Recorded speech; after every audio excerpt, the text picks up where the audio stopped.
Welcome to Tales from Technomadia. Today I'd like to introduce you to my friend Suzanne Meehle, who I've known for many years. She's a small business attorney who is making a leap to becoming a location-independent virtual law firm. She's passionate about small business. I'm a serial entrepreneur. I started out in college doing catering, and I'm still doing that when we first knew each other. And have always had the little side business, a little consulting work here and there. And it didn't really change when I went to law school. I still like the small business aspect. I still like entrepreneurs. And I still do it. We want to be a virtual law firm. We don't really... Having a physical building has turned out to be more of a limitation than an asset for us because our clients like us to come to them. Even though as attorneys as nomadic as we can get is sort of regionally nomadic and staying in Central Florida, it's still a bit of a nomadic concept, and we get it. We understand it. We know how you guys work and what you do, and it's not that much different. We're going to be nomads. That's fantastic. Law nomads. And we're not alone. It's a bit of a movement in the law world. We selected to incorporate as an LLC in Florida, with her being our registered agent and handling our legal work and everything else like that. This had a lot of advantages for us.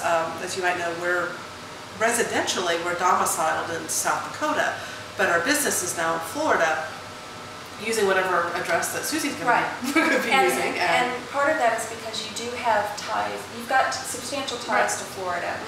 And some of the advantages that a location-independent business might have for selecting Florida over other states. Florida, as people may know, we've got a lot of snowbirds here. And a snowbird population is one that's here part-time. So Florida laws kind of get that. That's one thing. Another thing that I think is really important is that Florida tracks very well with the laws of Delaware. Delaware is sort of like the benchmark, gold standard of incorporation. But Florida has online sunshine, which means all of your documents are visible to you online all the time in the public records. I know Chris and I have been skeptical about going the format of going an LLC or even a corp because we're like, oh, it's going to be a lot of paperwork, it's going to be a lot of expense, and it actually, it's pretty painless. It wasn't that bad at all. Yeah, it's not that bad. It ends up being, I would say the typical LLC that we do is around $1,200. But that's everything. And that also includes us being registered agent, which means if you are sued, we get served. And you've got a fixed person to receive that, who's going to receive. It's really the best for everyone to be here in Florida. If you have substantial ties here, or it makes sense for your business to be located here, by all means. If it doesn't, well, you need to have a lawyer who gets you in whatever state you're in. And like I said, it's a growing trend. What are the key words in a lawyer's description that they should look for someone who would get it? I would look for somebody who practices small business law, where it says that they serve the needs of small businesses specifically. I would look for a smaller firm.